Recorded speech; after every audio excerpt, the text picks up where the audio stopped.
एक समय स्वर्गलोक में सबसे बड़ा कौन के प्रश्न पर 9 ग्रहों में वाद विवाद हो गया। विवाद इतना बढ़ा कि परस्पर भयंकर युद्ध की स्थिति बन गई।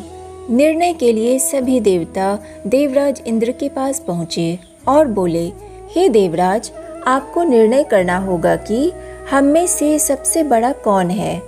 देवताओं का प्रश्न सुनकर देवराज इंद्र उलझन में पड़ गए। इंद्र बोले, मैं इस प्रश्न का उत्तर देने में असमर्थ हूँ। हम सभी पृथ्वी लोक में उज्जैनी नगरी में राजा विक्रमादित्य के पास चलते हैं। देवराज इंद्र सहित सभी देवता उज्जैनी नगरी पहुँचे।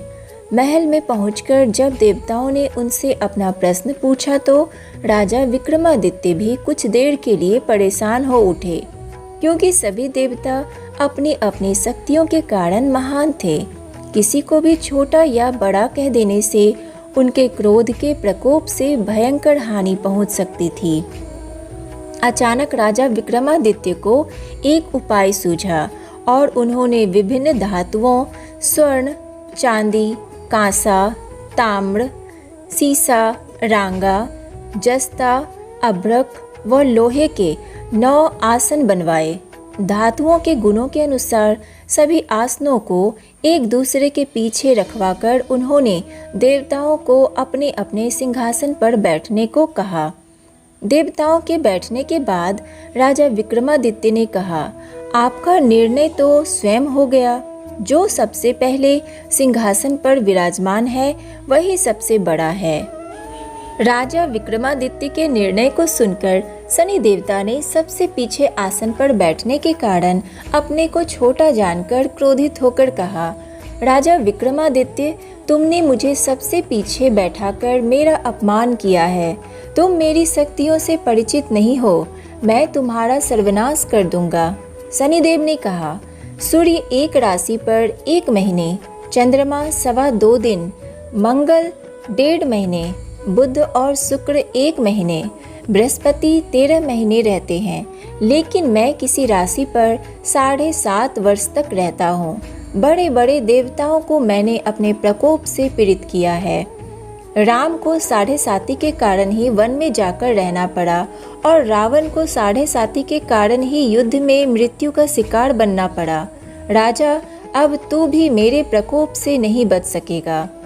इसके बाद अन्य ग्रहों के देवता तो प्रसन्नता के साथ चले गए, परंतु शनिदेव बड़े क्रोध के साथ वहां से विदा हुए।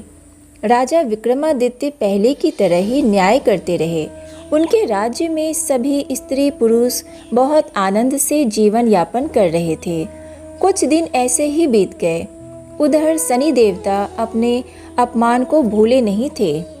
विक्रमादित्य से बदला लेने के लिए एक दिन शनिदेव ने घोड़े के व्यापारी का रूप धारण किया और बहुत से घोड़ों के साथ उज्जैनी नगरी पहुँचे। राजा विक्रमादित्य ने राज्य में किसी घोड़े के व्यापारी के आने का समाचार सुना तो अपने अश्वपाल को कुछ घोड़े खरीदने के लिए भेजा। घोड़े बहुत कीमती थे। अश्वपाल ने जब वापस लौटकर इस संबंध में बताया तो राजा विक्रमादित्य ने स्वयं आकर एक सुंदर व शक्तिशाली घोड़े को पसंद किया। घोड़े की चाल देखने के लिए राजा उस घोड़े पर सवार हुए तो वह घोड़ा बिजली की गति से दौड़ पड़ा।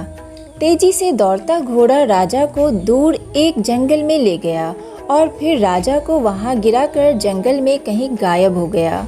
राजा अपने नगर को लौटने के लिए जंगल में भटकने लगा, लेकिन उन्हें लौटने का कोई रास्ता नहीं मिला। राजा को भूख प्यास लग गई। बहुत घूमने पर उसे एक चरवाहा मिला। राजा ने उससे पानी मांगा। पानी पीकर राजा ने उस चरवाहे को अपनी अंगूठी दे दी। फिर उससे रास्ता पूछकर वह जंगल से निकलकर पास के नगर में पहुंचा। राजा ने एक सेठ की दुकान पर बैठकर कुछ देर आराम किया। उस सेठ ने राजा से बातचीत की तो राजा ने उसे बताया कि मैं उज्जैनी नगरी से आया हूँ। राजा के कुछ देर दुकान पर बैठने से सेठ जी की बहुत बिक्री हुई।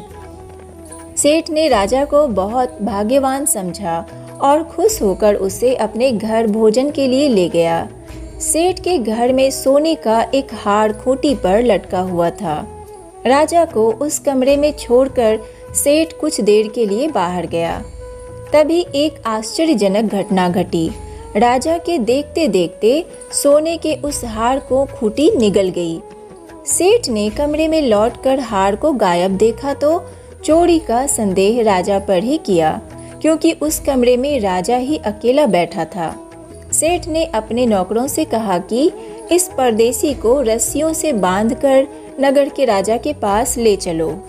राजा ने विक्रमादित्य से हार के बारे में पूछा तो उसने बताया कि उसके देखते ही देखते खूंटी ने हार को निगल लिया था। इस पर राजा ने क्रोधित होकर चोरी करने के अपराध में विक्रमादित्य के हाथ पांव काटने का आदेश दे दिया। राजा विक्रमादित्य के हाथ पांव काटकर उसे नगर की सड़क पर छोड़ दिया गया। कुछ दिन बाद एक तेली उसे उठाकर अपने घर ले गया और उसे अपने कोल्हू पर बैठा दिया। राजा आवाज देकर बैलों को हाँकता रहता।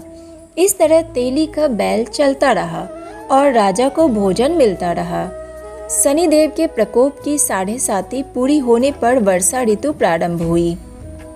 राजा विक्रमादित्य एक रात मेघ मल्हार गा रहा था कि तभी नगर के राजा की लड़की राजकुमारी मोहिनी रथ पर सवार उस तेली के घर के पास से गुजरी। उसने मेघ मल्हार सुना तो उसे बहुत अच्छा लगा और दासी को भेजकर गाने वाले को बुला लाने को कहा। दासी ने लौटकर राजकुमारी को अपंग राजा के बारे में सब कुछ बता दिया। राजकुमारी उसके मेघ मल्हार से बहुत मोहित हुई, अतः उसने सब कुछ जानकर भी अपंग राजा से विवाह करने का निश्चय किया। राजकुमारी ने अपने माता पिता से जब यह बात कही तो वे हैरान रह गए। रानी ने मोहिनी को समझाया, बेटी तेरे भाग्य में तो किसी राजा की रानी होना लिखा है, फिर तू उस अपंग से विवाह करके अपने पांव पर कुल्हाड़ी क्यों मार रही है। राजकुमारी ने अपनी जिद नहीं छोड़ी। अपनी जिद पूरी कराने के लिए उसने भोजन करना छोड़ दिया और प्राण त्याग देने का निश्चय कर लिया। आखिर राजा रानी को विवश होकर अपंग विक्रमादित्य से राजकुमारी का विवाह करना पड़ा। विवाह के बाद राजा विक्रमादित्य और राजकुमारी तेली के घर में रहने लगे। उसी रात स्वप्न में शनिदेव ने राजा से कहा, राजा तुमने मेरा प्रकोप देख लिया, मैंने तुम्हें अपने अपमान का दंड दिया है। राजा ने शनिदेव से क्षमा करने को कहा और प्रार्थना की, हे शनिदेव, आपने जितना दुख मुझे दिया है अन्य किसी को ना देना। शनिदेव ने कुछ सोचकर कहा, राजा मैं तुम्हारी प्रार्थना स्वीकार करता हूँ। जो कोई स्त्री पुरुष मेरी पूजा करेगा, शनिवार को व्रत करके मेरी व्रत कथा सुनेगा, उस पर मेरी अनुकंपा बनी रहेगी। प्रातःकाल राजा विक्रमादित्य की नींद खुली तो अपने हाथ पांव देखकर राजा को बहुत खुशी हुई।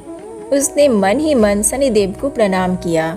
राजकुमारी भी राजा के हाथ पांव सही सलामत देखकर आश्चर्य में डूब गई। तब राजा विक्रमादित्य ने अपना परिचय देते हुए शनिदेव के प्रकोप की सारी कहानी सुनाई। सेठ को जब इस बात का पता चला तो दौड़ता हुआ तेली के घर पहुंचा और राजा के चरणों में गिरकर क्षमा मांगने लगा। राजा ने उसे क्षमा कर दिया, क्योंकि यह सब तो शनिदेव के प्रकोप के कारण हुआ था। सेठ राजा को अपने घर ले गया और उसे भोजन कराया। भोजन करते समय वहाँ एक आश्चर्यजनक घटना घटी। सबके देखते देखते उस खूंटी ने हार उगल दिया। सेठ जी ने अपनी बेटी का विवाह भी राजा के साथ कर दिया और बहुत से स्वर्ण आभूषण धन आदि देकर राजा को विदा किया। राजा विक्रमादित्य राजकुमारी मोहिनी और सेठ की बेटी के साथ उज्जैनी पहुँचे तो नगरवासियों ने हर्ष से उनका स्वागत किया। अगले दिन राजा विक्रमादित्य ने पूरे राज्य में घोषणा कराई कि शनिदेव सब देवों में सर्वश्रेष्ठ हैं। प्रत्येक स्त्री पुरुष शनिवार को उनका व्रत करें और व्रत कथा अवश्य सुने। राजा विक्रमादित्य की घोषणा से शनिदेव बहुत प्रसन्न हुए। शनिवार का व्रत करने और व्रत कथा सुनने के कारण सभी लोगों की मनोकामनाएं शनि देव की अनुकंपा से पूरी होने लगी। सभी लोग आनंद पूर्वक रहने लगे। बोलो शनिदेव महाराज की जय।